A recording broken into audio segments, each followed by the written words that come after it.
Less hustle, more flow, big results. I'm Brooke Dukes, your no BS business bestie. This is Burn On, Not Out, the show for high achievers who are done running on fumes. Every other Tuesday, we deliver grounded insights, real behavior-based strategy, and the occasional lovingly applied slap of truth to shift your leadership without igniting you on fire. Ready to slow the fuck down so you can do less and achieve more? Let's go. In episode 1, we met fear. In episode 2, we stripped the disguise. Now it's time to do the hard thing, move through fear. So today we're breaking down the real steps to get unstuck and the secret that fully moved me forward after years of spinning. So first, I want to identify where fear is running the show. So I want you to ask yourself this: where are you procrastinating under the guise of waiting for the right time? Where are you overdoing it or people pleasing to avoid disappointment? Those are red flags. I want you to really think about that. And then look for, are you chronically overthinking? Do you have resentment towards clients or your partner or family? Do you have a constant course correction with zero actual results? So call it what it really is, because fear doesn't always look like a panic attack. It often wears a productivity badge. Overworking is a big one. Perfectionism, imposter syndrome, all the things. We've talked about that. So I want to go through once again that 3-step framework.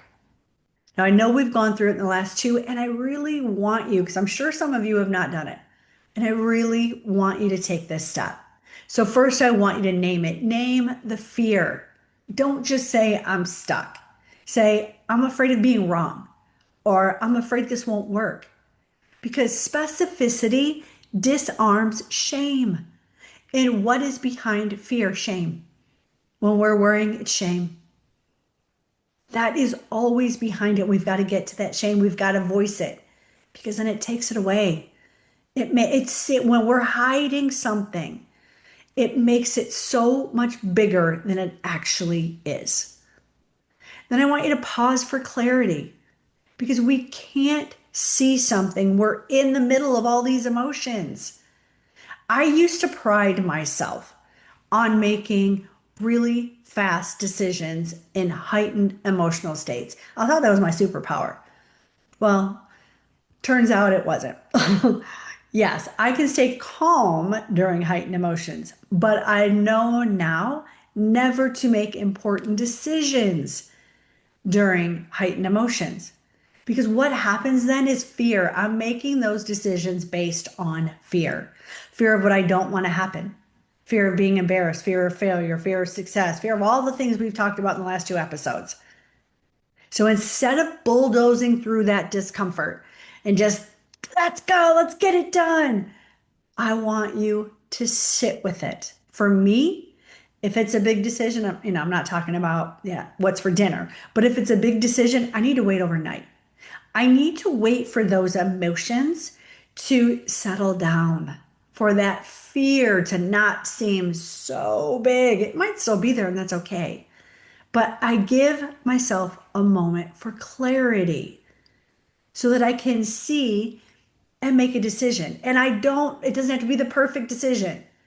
It just needs to be a decision moving towards the goal that I want to make. Recognizing that if it's not the right decision, I can correct course. It's not the end of the world. So I don't want you to also procrastinate. Oh shit. She said, don't make a decision when my emotions are high. I don't mean don't ever make a decision. Overnight is the longest, then you got to make a decision. Okay. Then I want you to make a micro move. Pick one aligned, low stakes action. I don't want you to decide to rebrand or quit your job or shut down your business. No, just one real move that is not going to seem so dramatic. You can handle today, right? Maybe it's an email that you've been procrastinating on. Maybe it's a tough conversation that you need to have. Just something, not life-changing, but something to test this theory out. I want to give you a story that really, I so many times would make decisions based on what I wanted people to believe about me. So I was an abused child, and unworthiness has been a big thing in my life. It's really held me back so many times. It's made me into a workaholic. It's made that drive, until I uncovered where the core of that fear was coming from. It was really debilitating. So much so that at the age of, gosh, I was 34 years old. I was pregnant with my second child. I had been working for a very large Fortune 100 IT company, and I had been working on a deal for a year and a half. I had a team of 25 that I was leading. We were outsourcing customer service center for a very large airline, and we'd come to the end where we were in decisions. We were getting it all done. We'd worked on it for a year and a half, and the CEO wanted people from our team to go over to Nova Scotia, which is where we were going to offsite their customer service. So, as I said, I had a team of 25. I prepped my right hand person, who, by the way, was more qualified than I. I was the quarterback, I was the leader of the deal, I was moving all the parts. I was not the IT expert by any stretch, not at all. So, I prepped the right person for that because I was 8 months pregnant and I was supposed to be on bed rest. I had supposed to be on bed rest 2 months prior to that, and I kept working through it. And my boss told me, that's great. You can have her go in your place, and she can also take your bonus. I was floored. And what I thought at the time, it is true, but it's not the entire story, was that I risked my child's life for money. But really, deep down the reason I made that decision was I didn't want to miss a promotion. I didn't want anyone to feel like I was weak. I didn't want anyone to feel like, oh, she can't do the job. She can't be relied on. I was people pleasing, and I went into preterm labor on the way home. My daughter's fine. They stopped the labor, but it was a huge wake up call for me. And I don't want something like that to happen to you. Let's nip this before you're on a corporate jet in preterm labor and something that tragic happens. It doesn't need to. We can proactively look at these fears. We can proactively see what's happening and stop it. So, 2 years ago, my life changed again, and I found myself stuck and I was unfulfilled. Actually, it's probably been 3 years now. Yeah, it's been 3 years now. I really lacked purpose. I had been with the company at that point. I think I'd been with them 13 years, 14 years, something like that. And I was a founder in the company. I loved what we were doing, but it just wasn't lighting me up anymore. I had disagreements with my other partner, and things were just not, they weren't working. I knew I had to make a change. I was struggling to find the balance. I was pushing too hard, and it left me drained. I was so afraid of that change. I was paralyzed, right? And even though I knew I was not the best option for the company and they were not the best option for me, I still couldn't make the move. My relationships were strained. I was making those fast decisions because I knew I was just in it and I didn't want to sit with my own thoughts. I was burned out and I was overwhelmed and I was lost and I had no idea what to do about it. So then, an interesting thing, I always have looked at the law of threes. And what that means to me is the first time something is brought to my attention, okay, interesting, great. I'm aware, I see it. Second time, all right, maybe it's something to look into, check with myself. Does it seem like something I want to do? Not sure, okay. Third time, it's no coincidence. I need to look into it. That's what happened to me with human design. When I found that, I found it 10 years ago, found it 6 years ago, found it 3 years ago, and I decided to dive in. I didn't need to fix myself, right? But I finally understood why I was afraid and why I was doing some of the things that I was doing. Because human design is like your personal user manual for yourself, right? It blends ancient systems like astrology, I Ching with modern science to show you how your energy and your decision making and communication actually works for you. So instead of fear keeping me stuck, it became a signal for when I was on the wrong path. I stopped being so afraid of it anymore. I stopped looking at it as the enemy. So instead of pushing harder or second guessing myself, I learned how to listen to my intuition. And I learned what I was put here to do. It made sense of the challenges I had been faced with over and over in my life. And it turned them into opportunities to uncover my unique genius because I started looking at things so much differently, right? I started looking at, huh, if something keeps turning up in my life, it means I'm not learning that lesson. So I started really to look at obstacles, challenges, things I was afraid of as clues in a treasure map. As clues in a treasure map, and I was the treasure. My happiness and fulfillment was the treasure. So, what I want you to take from this is you're not stuck because you're broken. You're stuck because your wiring's on autopilot. And human design isn't a trend, right? It's a clarity tool.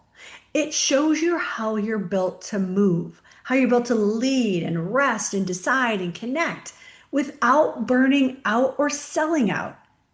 So I really want you to think about, for me, especially in the business I'm in, I work with small and mid-sized businesses in consulting. I do executive coaching. It was a game changer for my coaching. What would have taken me 3 months to discover about someone?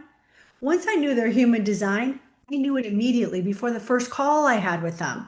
So it pushed everything that much further, that much faster. We saw results. Call one because it helps you to find your purpose. It reveals your strengths and guides you to a more fulfilling path. It helps you to embrace change, right? You let go of what's not serving you with confidence because you know it's moving you in the direction you need to go to. It creates balance that works for you. I've always hated that, oh, life balance, work-life balance. Well, it's not for me. I'm a manifesting generator. I was put here to work and add value to the world. That's my calling.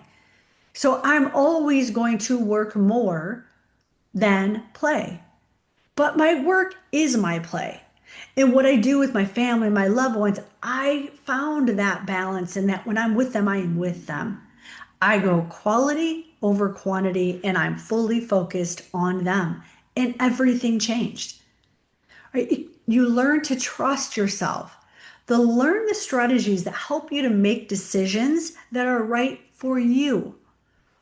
It prevents that burnout because it shows you ways that your body naturally works and reproduces its own energy instead of depleting it.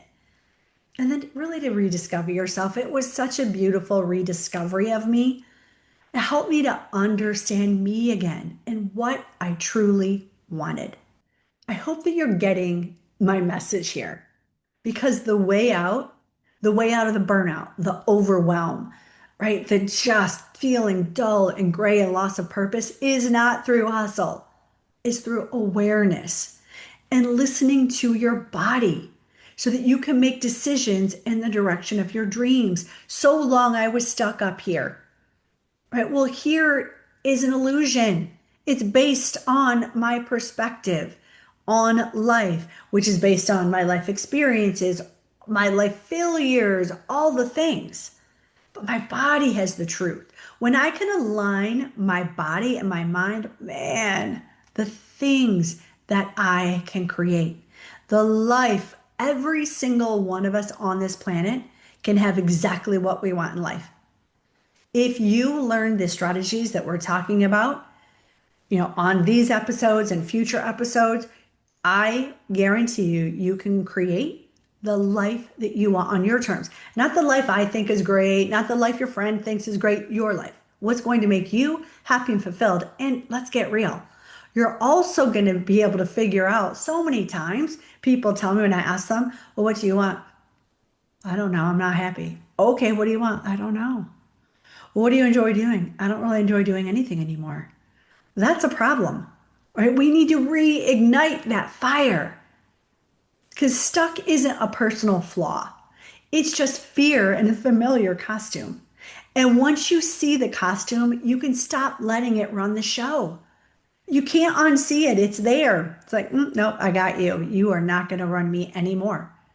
So if you've made it through all 3 episodes, you're just not fear aware. You're officially out of excuses. So I want to recap.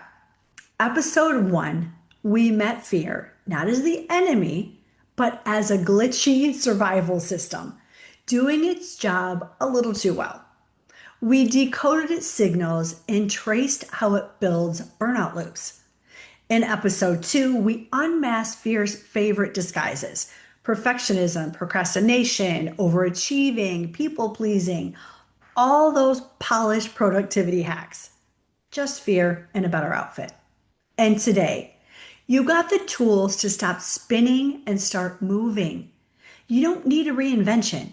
You need one honest step forward based on how you're built, not how you've been conditioned. So if this landed, go back and binge the series again. I promise. When fear's not yelling in your ear, you'll hear even more that hits. So what's next? I want you to apply the 3-step framework. If you hadn't noticed, I really think it's important. Right? Name the fear, pause to get clarity, a micro move. That's it. No reason to bulldoze through fear anymore. No reason to make decisions based on fear. Just build steady momentum that actually works with how you operate.